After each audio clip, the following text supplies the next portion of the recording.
Welcome, episode 11. F11, man. Big 1-1. We're here. What's Hey, going on?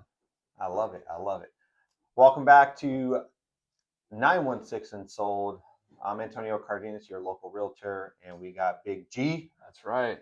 That's right. Garrett Heisinger, Empire Home Loans. Your local Sacramento loan advisor. Yeah. Yeah. Sorry, little giggle there because I was like thinking of nicknames, for sports reasons, and I was like, man, nothing really goes with Garrett. She goes, they just call me G. They just called me G. G Money. That's it. That's what it was growing up. So, all right. Hey, I mean, I was known by just Tony. Tony? Yeah, it was Tony for forever. Anton? Any Anton? No, not really. No? No, just Tony. Tony. I mean, my family has all kinds of nicknames for me. Sure. Won't get it. That's a long story for another day. But Tony. Yeah, that was it. Tony. Well, hey, episode 11, massive milestone. We again started this vision with, hey man, let's get this great idea. Let's make this happen, and to say the baby has now, it's into its 2-digit numbers. Yeah. Is, I think, a huge accomplishment. So yeah, for sure. thank you for that. And let's get into our market minute. What do you got for us? Yeah, so rates are keeping steady out there, which is great. Conventional today, you're looking at anywhere between 6.125 and 6.5%. FHA VA, you are looking at anywhere between 5.875 and upwards of 6.125, 6.25. So that's kind of our interest rates for today. But like I mentioned, they've been holding steady, which is great.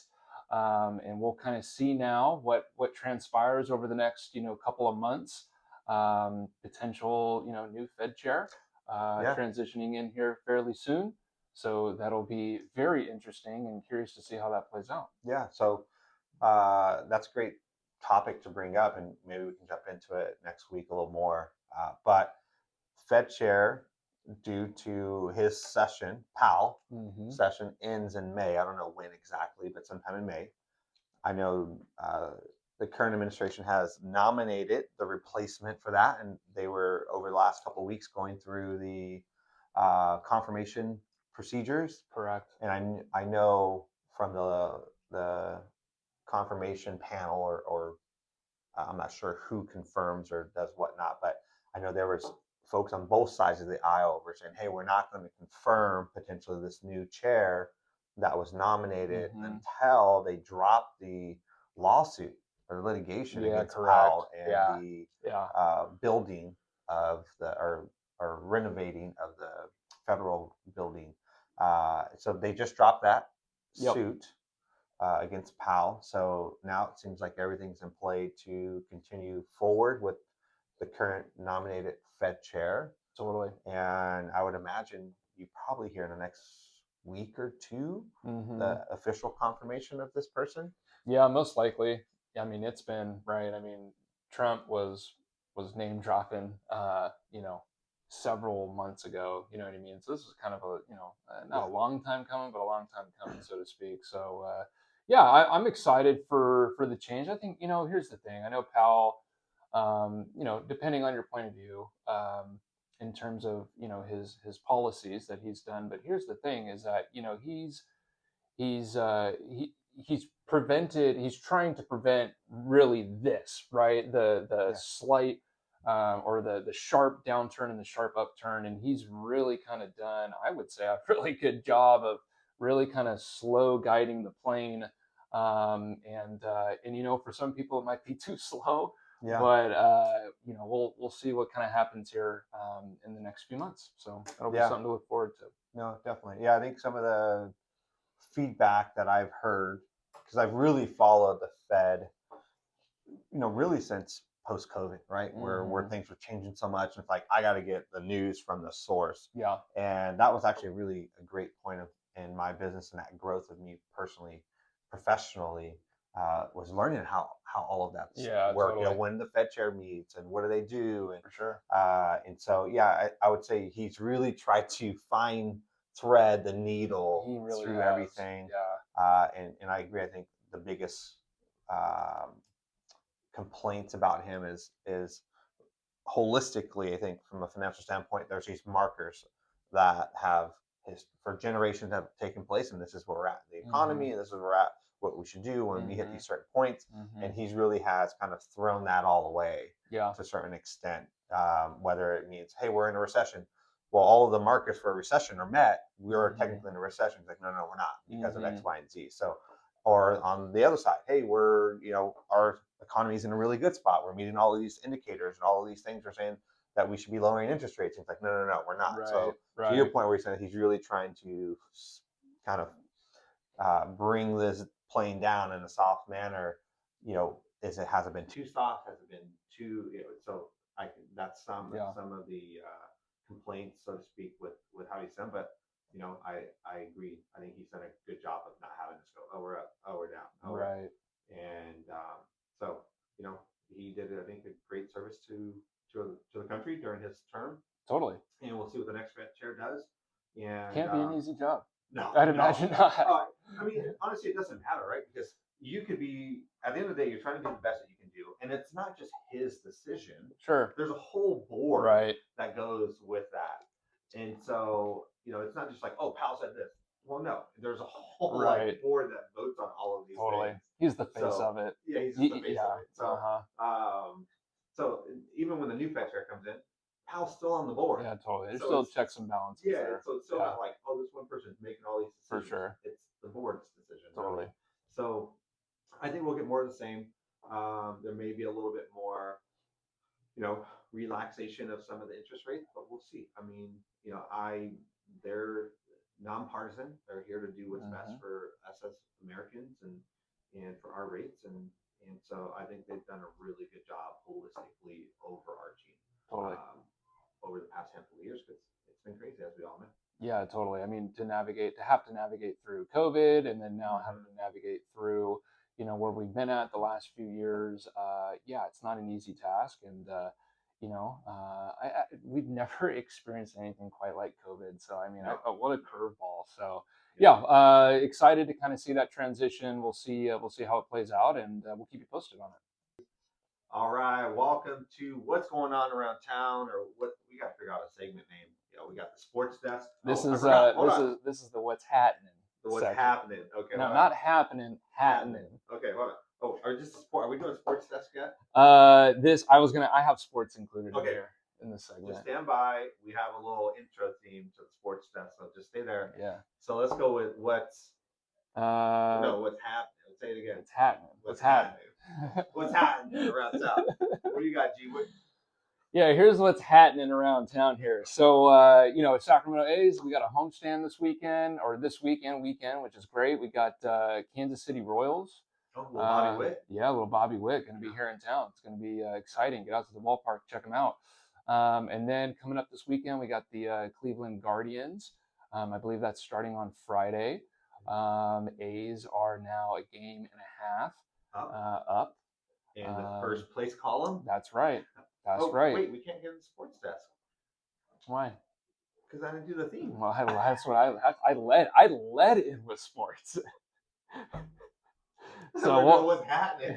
What's happening? We got sports. That's what's happening. Well, we missed that button. We'll have to do it again on perhaps the next segment. Besides, I don't even have a name for you. You know what I mean? It just has to come naturally. Yeah, well, it makes sense. But anyways, that's kind of what we got going on sports-wise here this week. What do you got? Well, we got NBA playoffs going on. Yeah. NHL hockey. Yep. Going playoffs. And I was actually talking to Carly the other day, because we had some friends of ours. They bought a house with us last year. Yeah. They're huge Ducks fans. They actually went out to Anaheim over the weekend and watched the live in person Ducks Oilers game. And so Carly and I tuned in just to one.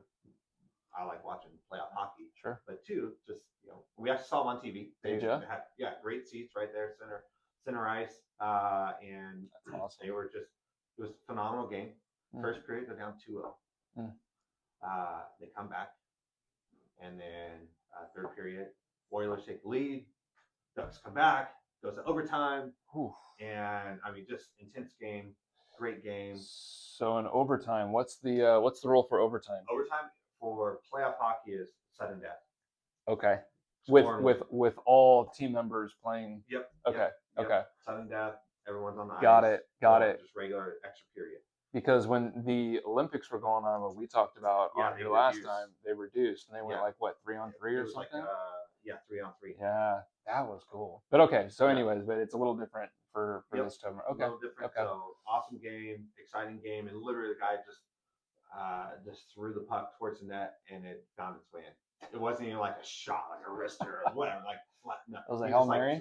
You do that in hockey. Just a so slap? It's one of those things you just kind of throw towards the net, maybe get a rebound, or Sure. You typically, when you're on a wing and you do that little toss, and there's typically one of your players just right around the front of the goal, right? He's a blocker. He can deflect, ricochet, whatever. So you just kind of throw something that way, right? And he just threw it in there, and it found its way through the 5-hole, which is right between the legs, and literally just snuck ever so slightly past the line. So crazy, fun, exciting game. If you guys haven't watched playoff hockey, if you don't watch hockey at all, totally fun. But watch playoff hockey. Yeah. It's intense, it's exciting, it's super fast paced, it's always go, go, go, go. You don't have to know what's going on. I don't know. For me, I love sports, and you can just feel it. Like you can just feel the intensity, the importance, the vigor that the players are playing with. So playoff hockey is awesome and amazing. I've heard that about playoff hockey. Definitely worth you tuning in. Definitely worth you tuning in. I mean, my wife never watches hockey, and she was watching the game. So that should tell you a little bit. What about hoops? What do you like round one? Yeah, what games have you seen? We got some injuries right now. I know, Katie missed last game. We do have injuries, Anthony Edwards is out for a couple weeks. Yep, saw that. So, was it deemed a couple weeks? Couple weeks, yeah. Did we? But no, like obviously, if it's just a couple weeks, nothing crazy. Nothing crazy, but it's going to be out for a couple of weeks. Yeah. His team was winning 3-1. So they lost last night. So now it's 3-2. Got it. Playing against Denver. Yep. So Wemby came back. He missed the game. He came back from concussion. Is Luka close for the Lakers? I thought he was supposed to be coming back. He might, maybe a game. I'm not sure of his exact time, but I think there's a potential for him to be back in this playoffs. Sure. I haven't been following NBA playoffs that much. I mean, we talked about that. Yeah. That the Kings were doing so well this year that we kind of fell off the wagon and forgot about basketball a little bit. I was just kind of scrolling through Instagram, and I thought it was super cool. I saw a clip of LeBron throwing up an alley-oop to his son. Yeah.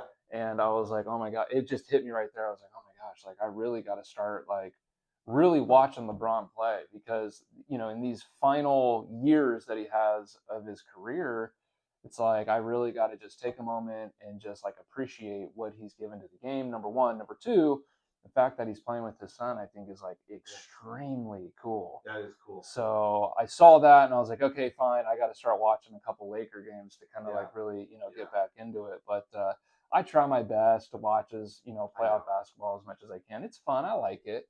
But you're right though. We've had some injuries, so it'll be interesting to see how it all plays out for sure. No, yeah. I mean, I love watching basketball. I've always been a fan. Since I've been a kid. But to me, the new age playoffs, it's not like it. I don't know. It's not the Kings Lakers growing up, right? It's not the Boston Philadelphia. It doesn't have that ferocity and ferociousness to it. It's it seems to be this team's winning by 15. Oh, that team went on a run. They're winning by 10.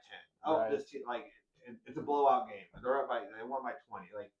There's very few games that, hey man, it was back and forth, or maybe those swings happen, but fourth quarter it's nail biter and it's coming down to it. It just seems like it's always a blowout, and so that kind of loses me a little bit. Totally.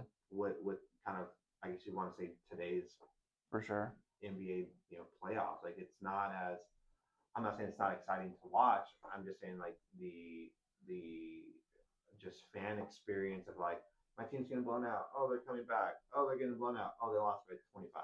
Right. And then the next night, you would think like, oh, that's a superior team. They're gonna, Mm-hmm. they're gonna keep winning. They lose by 25, and it's Right. like, how does that happen? Right. Like, why does that happen? Right. And so that's the part that doesn't correlate with me anymore. It's like, it's just a different. Any reasons as to why you think that is? Like why it seems to be more apparent that way than perhaps before? No idea. Yeah. Yeah, I don't know. But so yeah, we have well, we're supposed to do what's happening in Sacramento on the sports desk. Well, so what is happening in Sacramento? Well, we have a concert in the park coming up May 1st. It is, yeah. I believe it is the first one. Just going to be starting for the summer, so that's going to be great. We have that going on. I think you mentioned you have your Girls on the Run event, correct? Coming up. Girls on the Run. That is next weekend on May 9th. Saturday, May 9th in Land Park. It's open to the community. It's an awesome 5K. I would say there's very few 5Ks like this one that you'll go out and experience, where you literally have a community member surrounding the entire course. And so you're never not without, someone cheering you on, or so like it's a great walking event, great family event. Bring the kids out, let them have a good time. There's balloons, there's face painting, there's photo booths. It's a great time. We'll have a grand drum line out there. We'll have the King's dancers out there. So it's a really good time, and it's a great cause. Yeah, supports that. So that's going on next weekend. Next Saturday, May 9th. We have Hello Kitty Night, which is high on my daughter's priority list. So that's happening with the A's and Guardians this Friday, the 1st. And then we have on May 16th, we have the Acton Academy Business Fair. And so for those of you out there that may know, or may not know, most likely, it's a school business fair, and these students are all from K through 12, and it's the students' businesses. This whole entire fair that you can go and support, and like you're buying products that the kids made, right? Or you partake in there's services that you can sign up for. Like there's one kid, he rocks his freaking. He has a landscape business, and he rocks his little shirt to school. He has flyers up with QR codes to scan services and stuff. There's some other kids that do pressure washing. There's for a couple years now. Now we'll see if they're there this year, because there's a couple of campuses for Acton Academy in and around the Sacramento area, and they all culminate on May 16th up in Roseville, and that's at 725 Vernon Street in Roseville from 10 to 1 on May 16th. And this is all student-run businesses. And so, like my daughter, she was going to do a solo business, and then now the whole class is doing it. And so they're doing flower arrangements. Cool. Where the kids are growing the flowers. Yeah. You're going to go ahead and fresh cut flowers, put them together as bouquets, and then you can purchase those from the kids. Last year they did s'mores. But there's folks that go out and they're making their own laundry detergent. Yeah. And you can like buy and support that business. So the kids put on the businesses as they get older and kind of grow through. They have contracts that they make.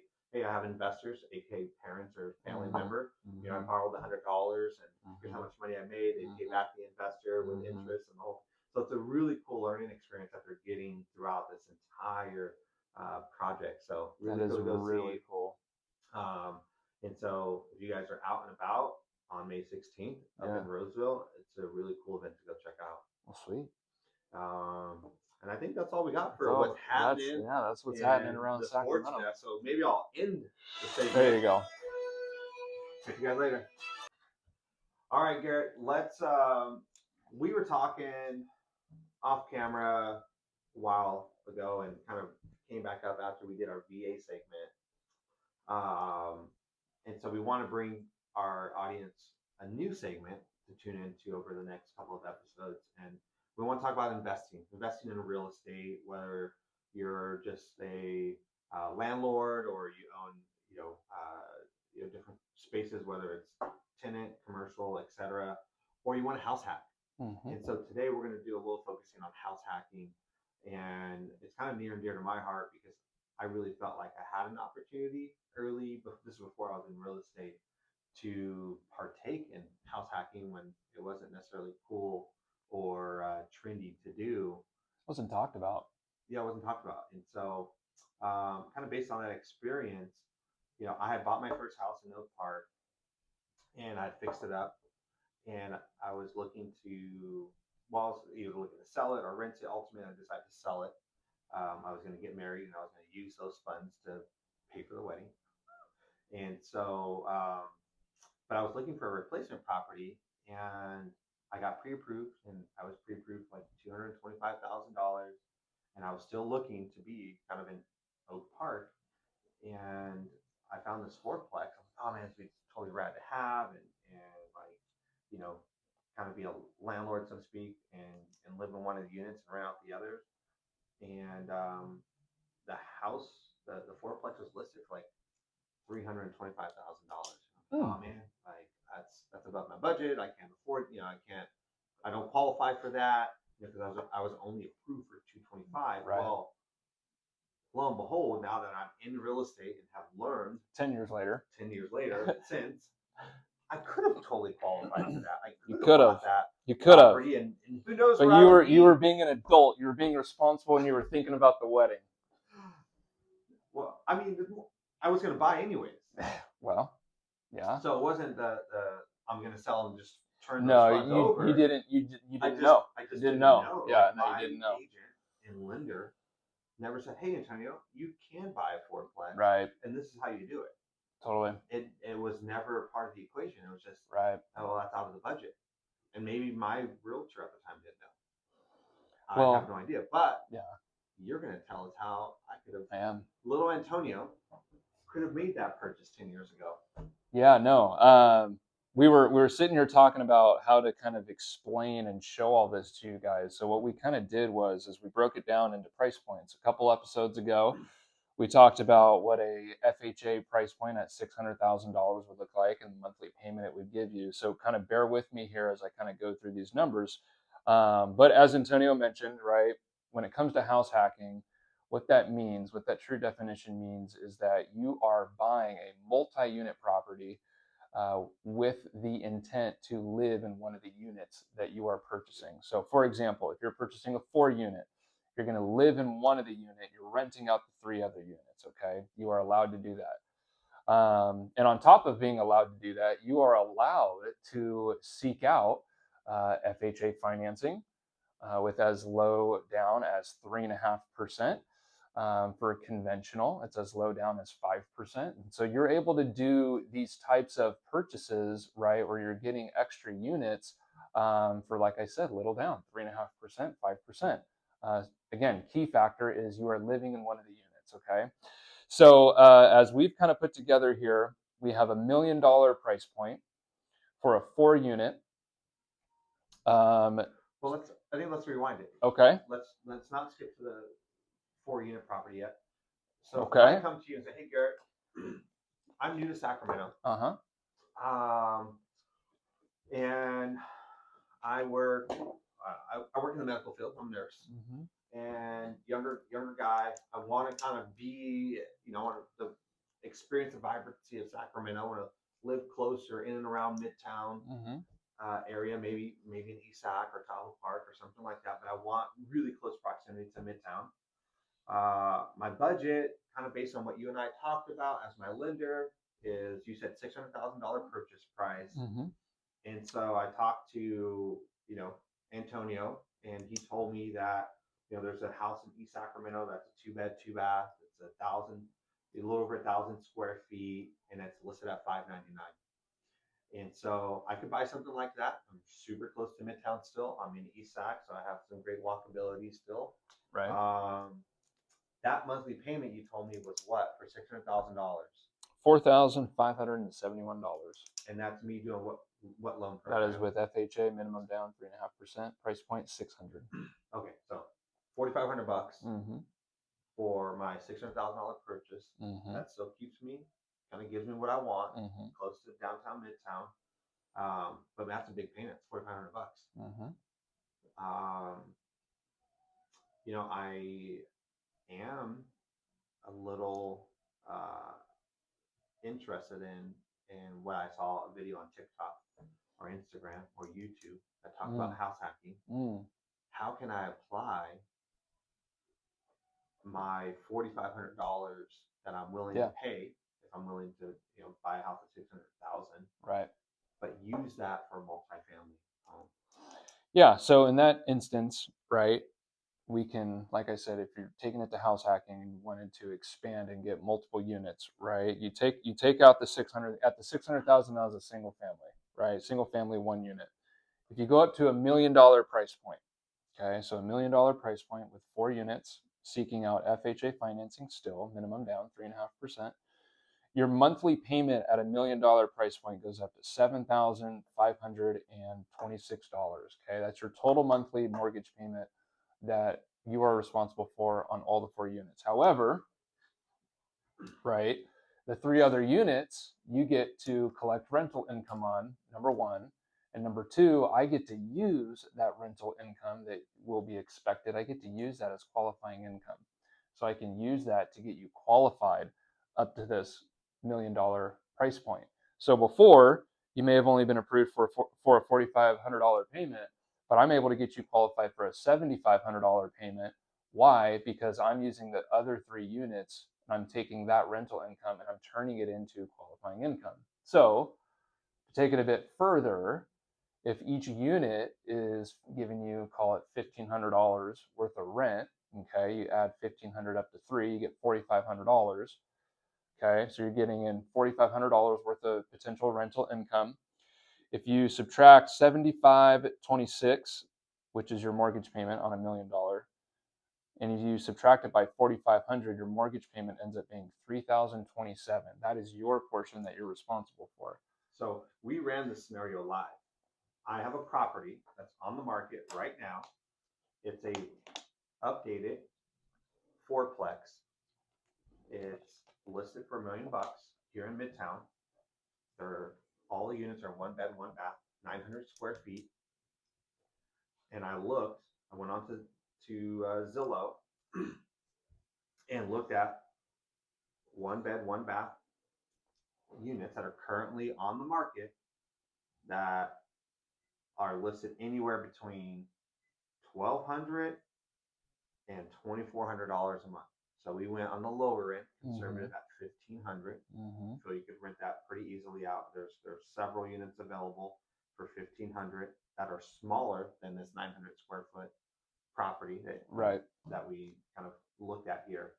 And so you're saying that I can buy it at $600,000 for $4,500 a month, a 2 bed, 2 bath, 1,000 square foot home in East Sacramento, or I can buy a fourplex at $1 million. That's one bed, one bath, 900 square feet. Mm-hmm. And my personal monthly contribution would go from $4,500 a month to $3,000 a month. That is correct. That is correct. You're saving about $1,500 a month less being able to do a scenario and situation like that. Yeah, it's pretty incredible. It's incredible, like going through it and showing it, and then obviously looking at it on paper. It's truly incredible. It's a great opportunity for those people that are in the house hacking mindset. Are open to the scenario of a house hack, right? Yeah, And there's other opportunities. You don't have to go buy a fourplex or a duplex. absolutely. There's properties where we can find you single family that it has a detached garage. I showed a house yesterday to a gentleman. It's a 2 bed, 1 bath in Oak Park. It had an attached garage, but nonetheless, the garage had water, sewer, and electrical. And that's all you need to convert that space to an ADU. And now you have kind of what that garage smaller would have been like just a studio, Right. Studio with a bathroom, but you would have a 2 bed, 1 bath main home with a studio, 1 bath, attached that he could easily rent that for Right. $1,000 a month, no Totally. problem, all day. Totally. No And problem. now he, has now house hacked that property. Totally. So if you're open to that, these are the types of programs that are, well, it's not even a program, the types of just abilities that are Yeah. out there that I wish someone would have sat me down 10 years ago and said, hey, Antonio, here's an opportunity for you It's to do. education. It's education and opportunity for sure. So that house that I looked at, 10 plus years ago, that fourplex, that was $325,000, come to find out, sold for $290,000 and was sold a handful of years ago now, so probably 5 years later or something, for $900,000. I told you to not look at it. I told you to not look at I mean, it. that's a $600,000 gain. That that's life changing money. That's a great cog in the peg of your investment portfolio. So and that could have been a 20-minute conversation that my realtor or lender had with me at that time. Yeah.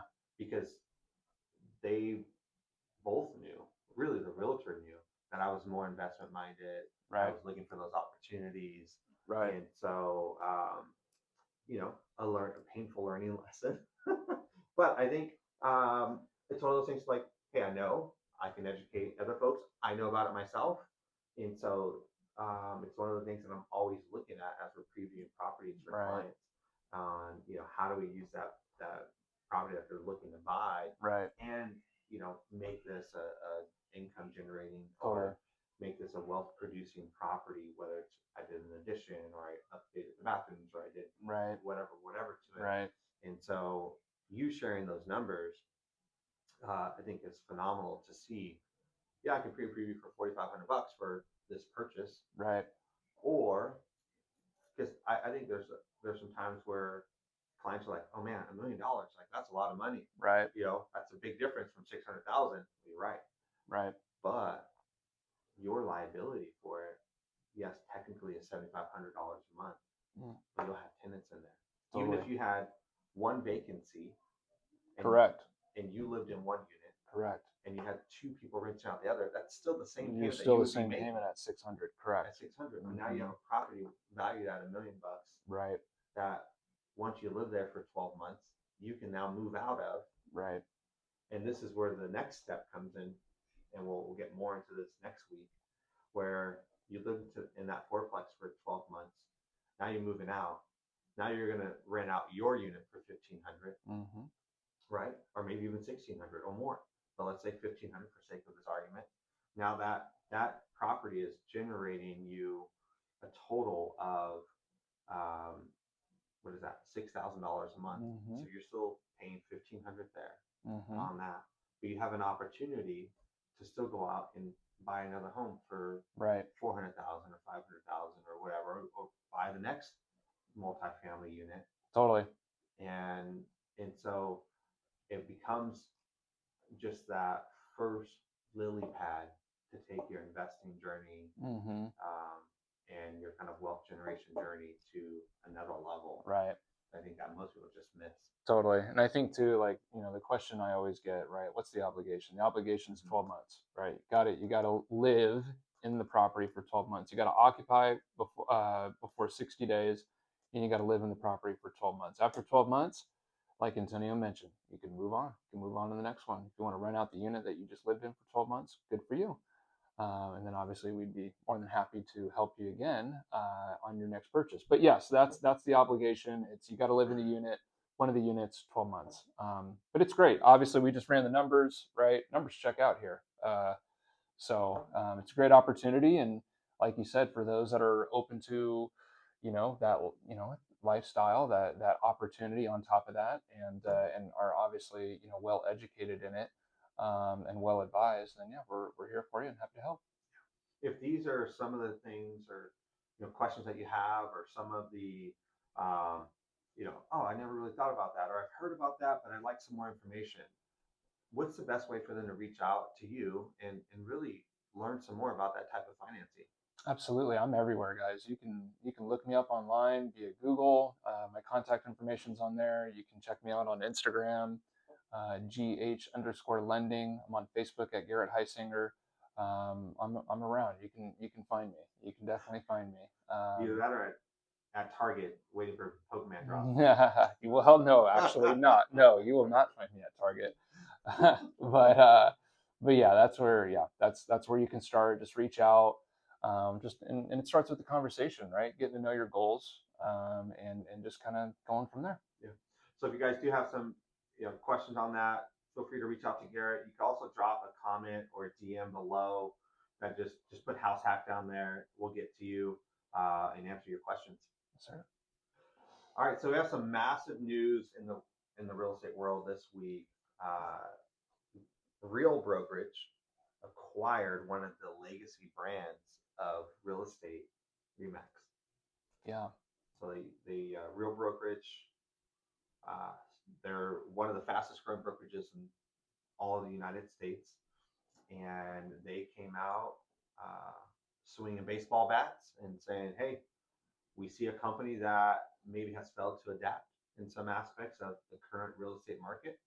Um, but they saw an opportunity and they pounced, and they have an initial offer acceptance of a purchase of the company for $880 million. Hmm. Hmm. And so the markets reacted to that. So we have a Remax stocks shot up 20%. Real brokerage went down, 3%, which is normal. That's Yeah. typically what happens when you have acquisitions.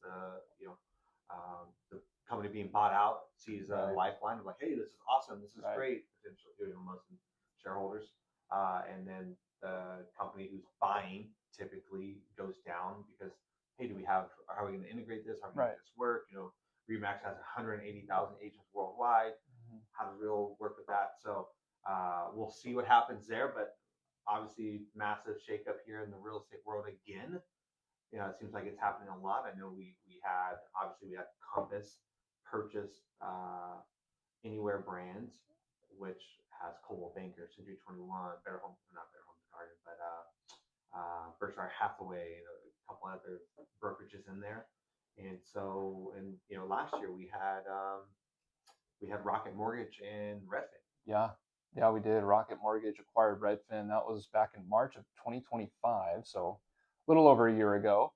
And I believe that sale was for 1.75 billion, which is a big number, obviously. And it's so interesting, kind of seeing these acquisitions from some of these other players, some of these bigger players. Rocket Mortgage is obviously huge, on the lending side of things, and them going after Redfin. I thought it's an interesting move, right? I mean, Rocket's all about just trying to, right? It's service, it's service retention, it's getting data, it's capturing clients, and what was interesting was that they kind of went over on the other end to kind of like the realtor side of stuff, right? They went after an application that is showing homes and showing properties. So there's 50 million users on Redfin, right? Like they're capturing that data and that information, trying to get in front of those people. Search and listing traffic is obviously getting tracked, and they're obviously marketing and advertising to those folks. So that's interesting, and the whole brokerage and agent network is obviously super interesting as well. So these acquisitions, anytime a big acquisition like that happens, in this industry, there's always some sort of ripple effect. You just never know how big it will be. But yeah, no, I thought that was interesting that, like you said, Real, one of the fastest growing brokerages in the real estate side, acquired Remax like that. Like Remax in all my time that I've been in the industry, and again, I know it's been short lived, right? Considering, right, 10 years. Remax has always been a household name, so it's very interesting to see how that works. Yeah, definitely. Just interesting times, and you can see the big players trying to make moves and to stay relevant and to kind of create a segment for their business. I know with the Rocket, the mortgage company buying the real estate company, in terms of Rocket buying Redfin, we see this all the time. How often do you actually meet a client organically compared to how often just the realtor meet the client first organically? Right. I would say the majority of time, it's folks meeting realtors Correct. before they meet the lender. So Correct. to me, kind of almost it's understandable that Rock is like, oh, I'll take that company Yeah, exactly. because I'm now going to have access to this much more market Correct. segment who interfaces with this company before they Correct. ever interface with mine. Correct. And Correct. so, it's kind of cool to see that. I'm kind of behind the scenes on that a little bit because I'm a resident partner agent. Mm-hmm. So I do, get some of the behind the scene, so to speak, news and things of that nature. Um, and and and so I know because I'm also a realtor.com partner, that there's some things changing there as well and how they kind of do business and what they're doing. So we'll see, um, what happens in that area. But a lot of crazy stuff going on in the real estate world. We'll see what happens with Real and Remax and how the merger goes forward in terms of once it obviously gets approved and happens. But Mm-hmm. from that we're seeing some changes already with Compass and the brokers like Cole Banker, like in the changes that's happening there with that purchase that was finalized as of January this year, and there's changes being implemented right now with that. So we'll see how everything kind of goes down. I Yeah. mean, it's massive to think about, and we'll see how it all the dust settles, as they say. All right, so the audience is asking. You did your beautiful half marathon run in March. We're moving on into May pretty quick here. What are you training for? Oh man. Well, I took a solid break. I'll tell you that. Sitting on the couch. Yeah, a little bit longer break than I had wanted to. Life happens. We've been sick for what feels like a full month, going around the house. Yeah, here come the excuses. I know. No. So, something my wife and I have talked about that we're interested in and want to take a look at is called Hyrox.